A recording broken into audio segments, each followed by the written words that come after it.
to increase your return on investment by doing business in Mexico.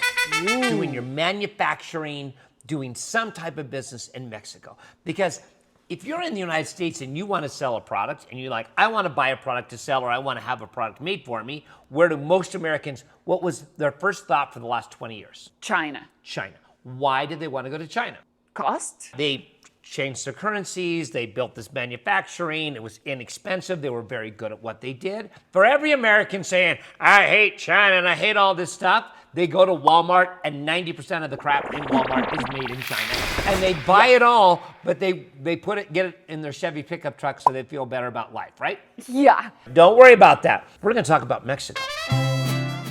5 return on investment reasons to do business in Mexico. Now, I do a lot of business in Mexico. You do basically all your business in Mexico. No, I do all Basically. my manufacturing here. There, okay. And I have over 1,000 employees here, and I live here, but I sell my products in the United States. And we do that very successfully. But here's some of the reasons for it. The manufacturing is a lower cost to set up manufacturing here. Now, what is the first thought that people have when you say it's cheaper to manufacture in Mexico? You are exploiting those poor Mexicans. Oh my gosh, yes, they always say that. The Mexicans are very thrilled to have a job rather than not have a job. Exactly. They love it and they love working for us. No, they think it's for the labor. It is not just labor and the reasons you do Mexico. You have a system where you're actually able to get quality. If I wanted to get a 10,000 square foot warehouse in the United States, it would cost me a lot more than it would here. Yeah. Why? Because cost of life is way more expensive up there. Americans will not believe this. The manufacturing here in León, Mexico has no heating and no cooling in it. True. Now, you don't need it. You don't need it. Why? What's the average temperature in León, Mexico? I don't know Fahrenheit. 82. I'm going to say it's something. 82. It's 82. It means cool mornings, warm afternoons, cool evenings, right? Mexicans live on these high, we're 6,000 square foot above sea level, right? I live in a very pretty house. We're in my house here. Yeah. No heating, no cooling. No. So don't, not just the manufacturing, my house does not have heating and cooling, right? Yeah. Because basically you don't need it. You might have to wear a sweater sometimes. You might have to jump in the pool sometimes. But you can actually make things better. So I can get a warehouse that is much better that we can do. I can move things more easily. Everything is cheaper to do. Oh my God, you said it the other day. What do Mexicans love to do? Haul things. They haul stuff. The greatest story is I was in Portland and we were using this thing called a clicker press. And a clicker press weighs about 5,000 pounds.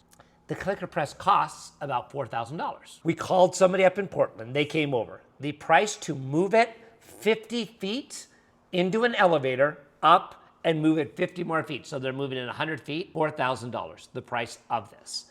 We were here in Mexico. We moved 60 of those clicker presses 5 miles away, put them in place for $3,000 because they're just really good at moving things. They got the trucks, they got the ability, they just move things.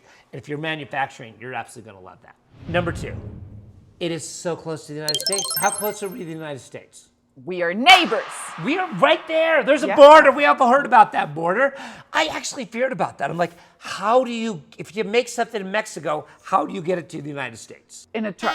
Are there a lot of trucks to go from Mexico to the United States? There's a lot of trucks. It takes 3 days from the middle of Mexico to go over the border, go to Dallas, unload, and have them ready online. That proximity is really, really important because we buy some parts for our bags are made in America, and we send them down here very fast and easy. Yeah. The leather is made here, so our raw materials are somewhere in North America, and then we bring it into our major market in the United States. So it works out perfectly. So nothing will get lost at sea. Nothing will get lost at sea. There's no problems on shipping. No pirates are coming for our leather bags. That's what we're saying. Number 3. Ooh, this is an iffy one. This is a political one. This is NAFTA. USMCA, United States, US, Mexico, Canada agreement, right?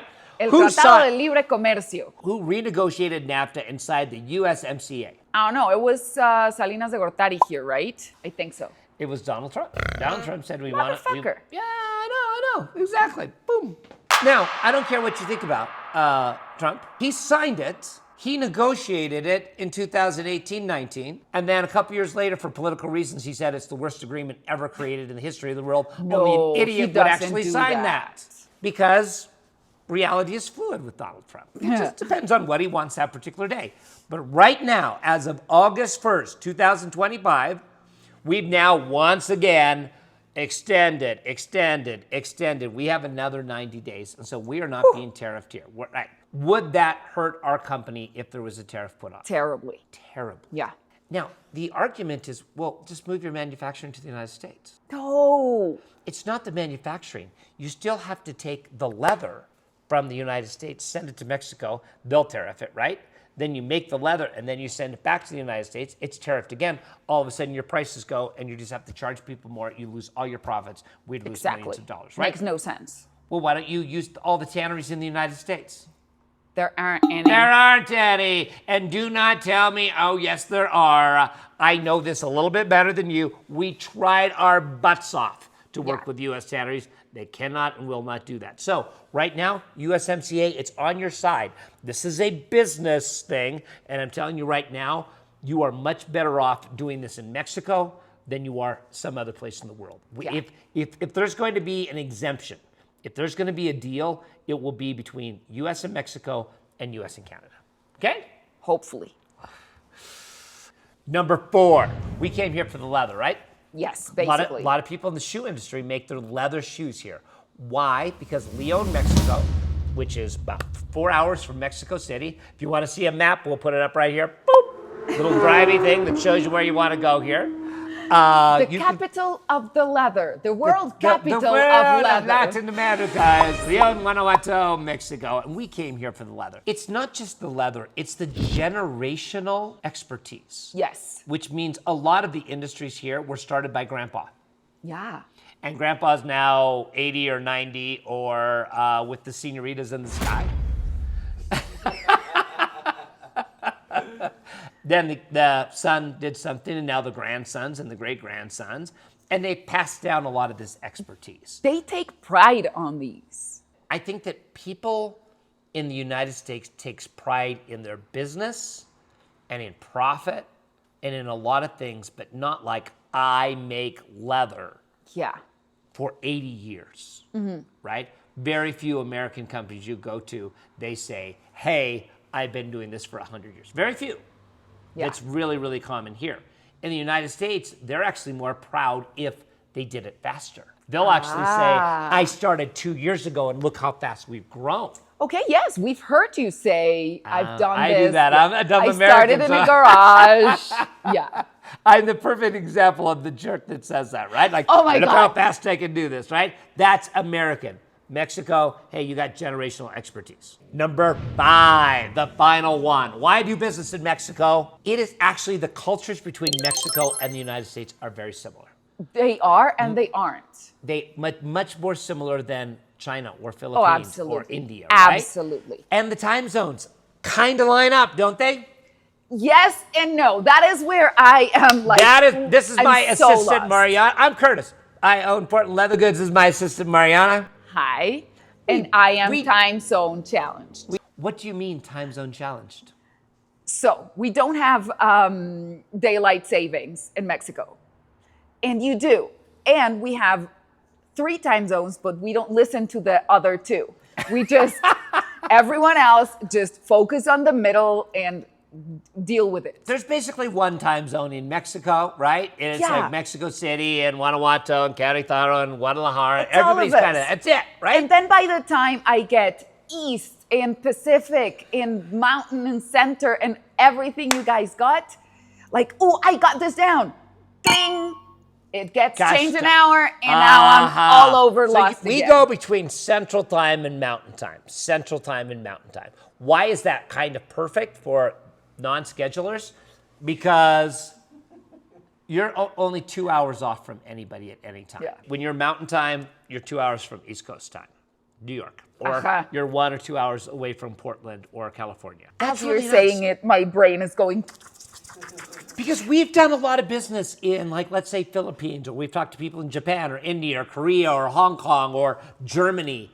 And you're always like getting up at 7 o'clock in the morning and they're doing it late and they're at the end of the day and you're starting and it's embarrassing to show up at a meeting in your pajamas. it's not that embarrassing to show up in your pajamas, but it's awkward. One of our big sourcers, Paco Pollo, Francisco Rios, that guy is on the phone at 5 o'clock every morning talking to somebody that is not in North America, or at 10 o'clock at night, because that's when he can get a hold of different suppliers from around the world. There is a beauty in the fact of the culture is so similar. They watch American movies. We are so influenced by the U.S. Yeah, they're so influenced that when you come to Mexico, it is in a way like being in California. Or Texas. Right? Wish I was in Texas, prettiest place in the world. Well, you said that when you were in California, you're just like, this is just like Mexico. See? Just a little cleaner on the streets. Not that's everywhere. Not Not that's everywhere. Not true. Yes. Oh my gosh, they sweep the streets here.